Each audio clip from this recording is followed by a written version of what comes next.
Chapter 16. Freedom. Many a time during the years I was in prison or the labor camps of Siberia, officials and interrogators told me I would never again go free in the Soviet Union.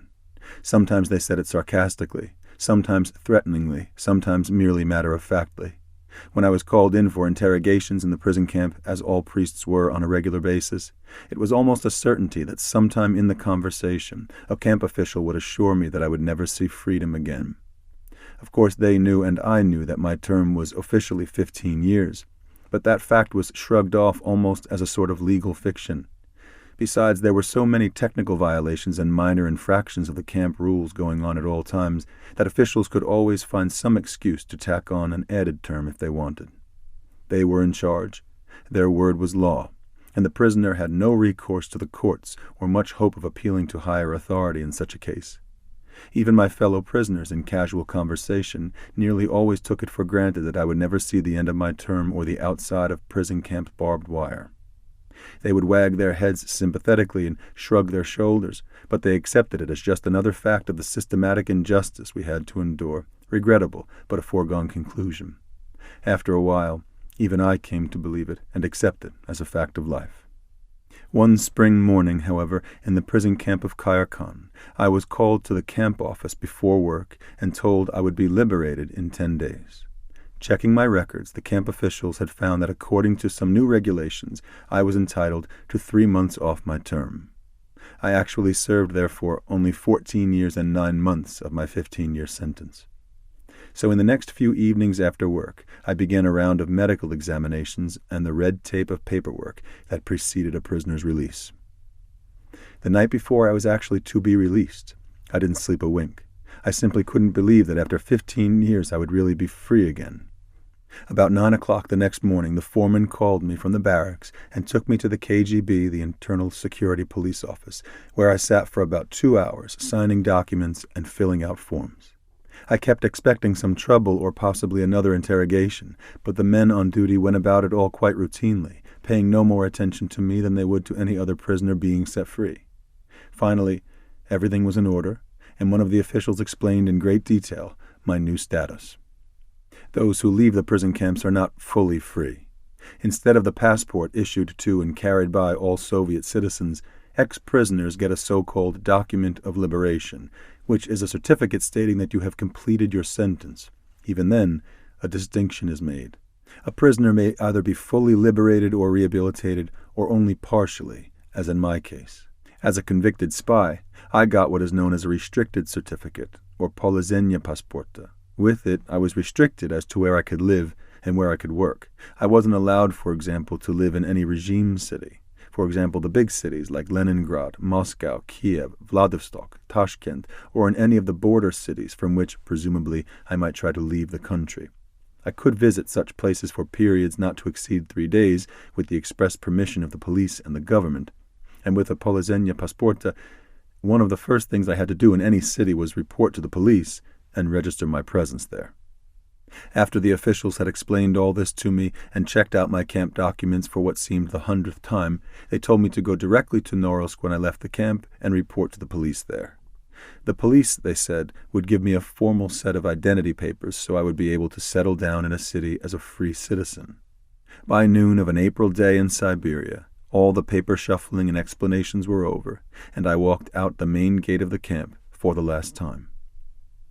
Automatically, after I had gone about 15 paces beyond the gate, I stopped and waited for the guards, as we prisoners did every morning on the way to work.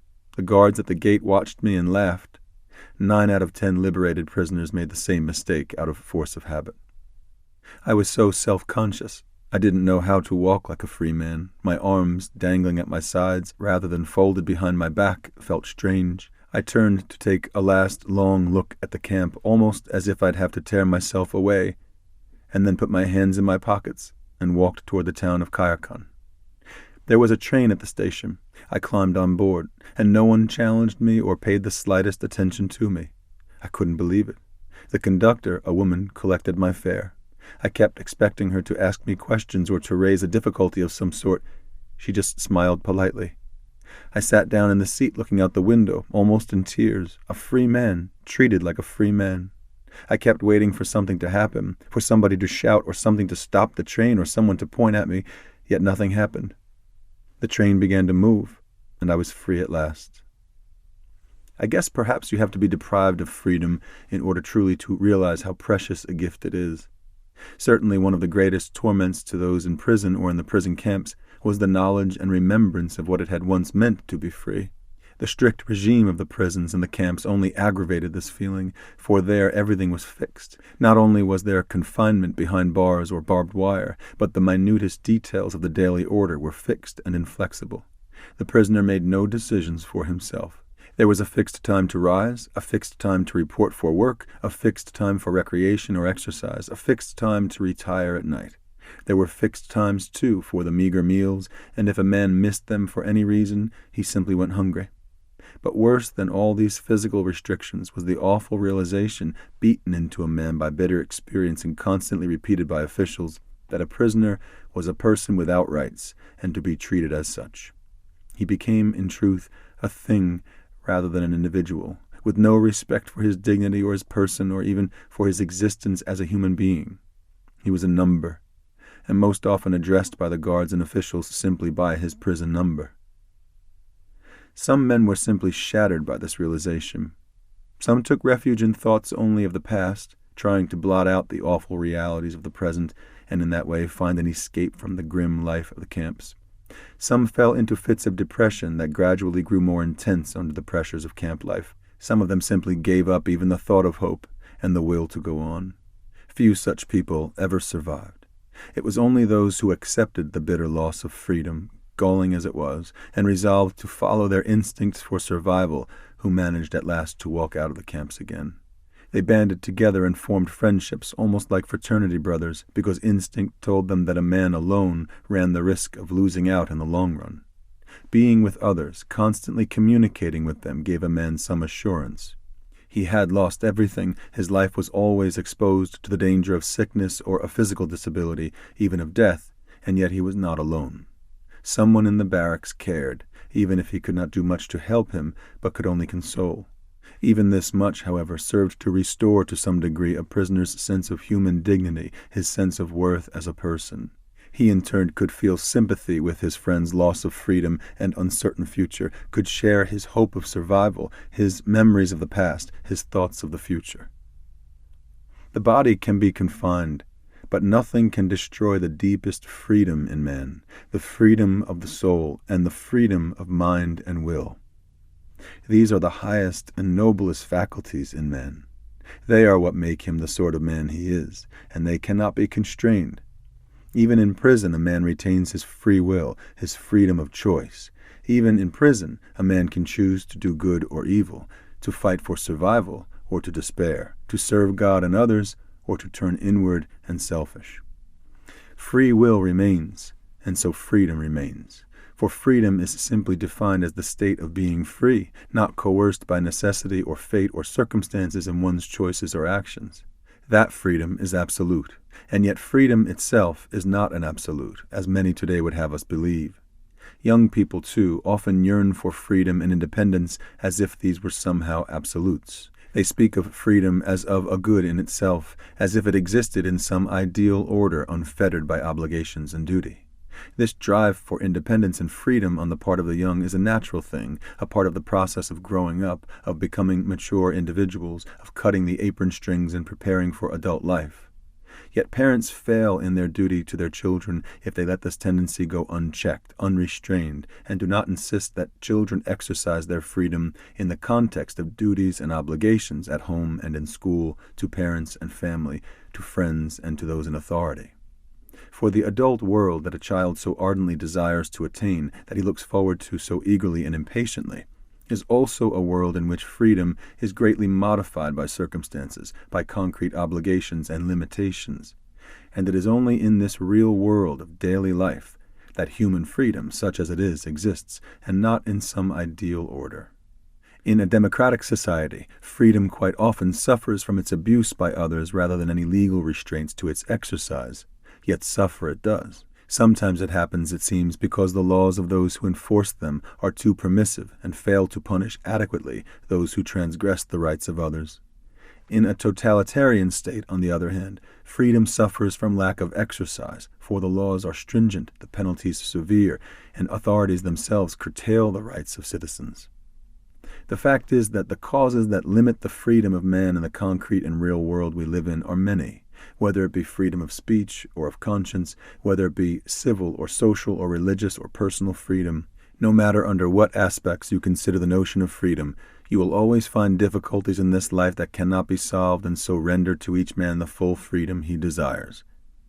I sat in the train headed for Norilsk, exhilarated by my new freedom, and yet thinking such thoughts. What did it mean for me to be free, for any man to be free? I was out of the prison camps and free from the rigorous daily order, free to order my own life, free to make each day's decisions for myself. In that sense I was free, yet I was not free of all restrictions. There were certain restrictions on me, especially as an ex-prisoner. There would always be special restrictions on me as long as I carried the Polizenia Pasporta. Yet these restrictions differed only in detail from the restrictions that bind every man in every society, the rules and observances, laws and customs, even the accepted traditions of family, church, society, or culture. No man's freedom is absolute. Ultimately, the only absolute freedom we have resides in a man's free will. And that freedom was given us by our Creator, essentially so that we might freely choose to love and serve Him. All other creatures serve Him out of exigency. By their very being and existence they witness His power and His love, or reflect His glory and beauty in some way. Only to man and the angels has He given the power of freely choosing to love and serve Him. He has made us a little less than the angels, has given us intellect and free will, and that is the hallmark of man, at once his crowning glory, his most precious gift, his most terrifying responsibility. Only man can freely choose not to serve his Creator. It is in choosing to serve God, to do His will, that man achieves his highest and fullest freedom.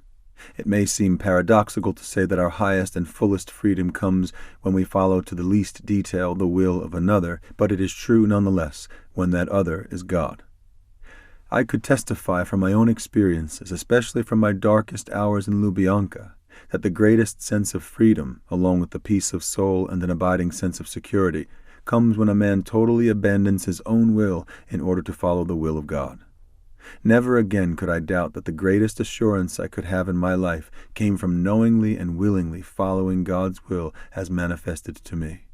I knew only too well how shallow and unsafe it was for me to follow my own will, my own inclinations and desires, unless they were in conformity to His.